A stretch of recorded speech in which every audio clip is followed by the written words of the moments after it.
So when you think of sports nowadays, you think about professional athletes, teams, big names, arenas, stadiums. Um, you can also think about fantasy, football, baseball, whatever. You could also think about them on social media, whether it be Instagram, Snapchat, Facebook, Twitter, all those sites, all that stuff having to do with sports. But the biggest thing that has been on the rise and really is at its peak right now is sports gambling. It's had a really bad effect on professional athletes and people in general.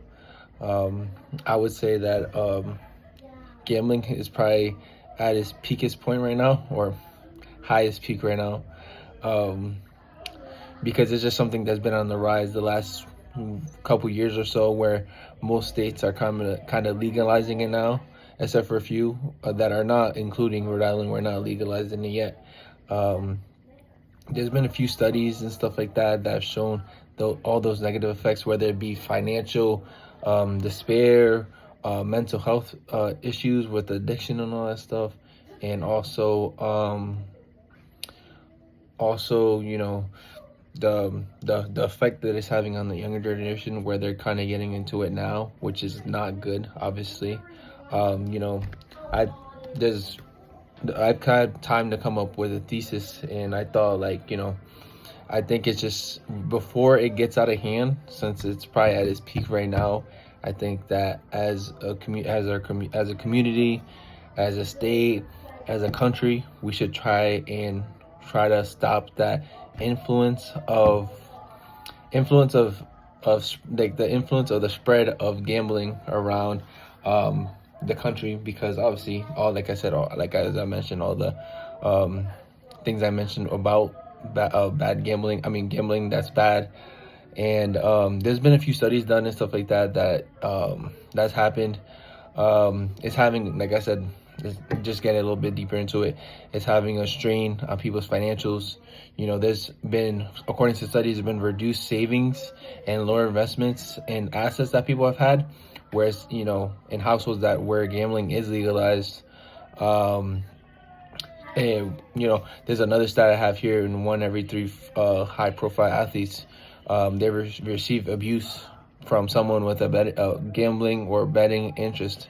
Meaning that I've seen it on Twitter, where it gets out of hand. People are getting called names. Professional athletes are getting called names, um, because they weren't able to complete someone's um, parlay or leg or whatever it's called, and they go and attack that professional athlete or said professional athlete, which is ridiculous. In 2023, sports gambling had a record of 11 billion in revenue across the entire country, which was an increase from 45% from 2022. Like I said, over these last 1 or 2 years, where more gambling sites are getting out there, more content creators are basically, influencing it. More people are getting to it, and more younger audiences are getting to it too, and they're actually going to join these sites. Like, you have Underdog, you have Prize Picks, you have the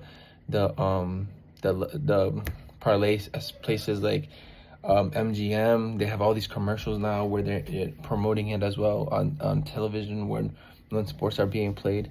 I'd also say it's having a big negative influence on the game itself, the integrity of the game, because you see some players. It's gotten so bad that some players, one specific one he was a player on the Toronto Raptors, Jonte Porter, who got suspended indefinitely, banned for basically throwing games, doing gambling with colleagues of his or associates, whatever you want to call them, and he was caught. And we don't know how many more players this has happened with. And MLB, in the past time, there was an MLB player that got suspended, that couldn't even make the Hall of Fame. Legend Pete Rose, he was suspended, and he couldn't.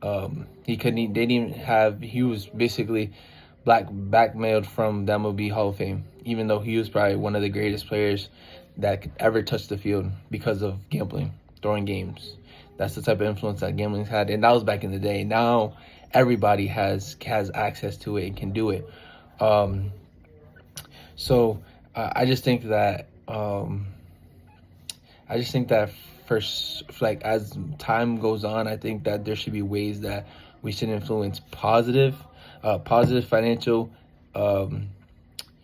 positive financial steps to help people, even the younger generations that are like basically indulged in sports gambling now, and try to get away from gambling, because it leads to a lot of bad financial decisions, mental health issues, you know, the integrity, like I mentioned too, is just all around negative and it's all bad. I just think that we should, as a whole, be able to help influence our communities, our society to make the steps in a better direction.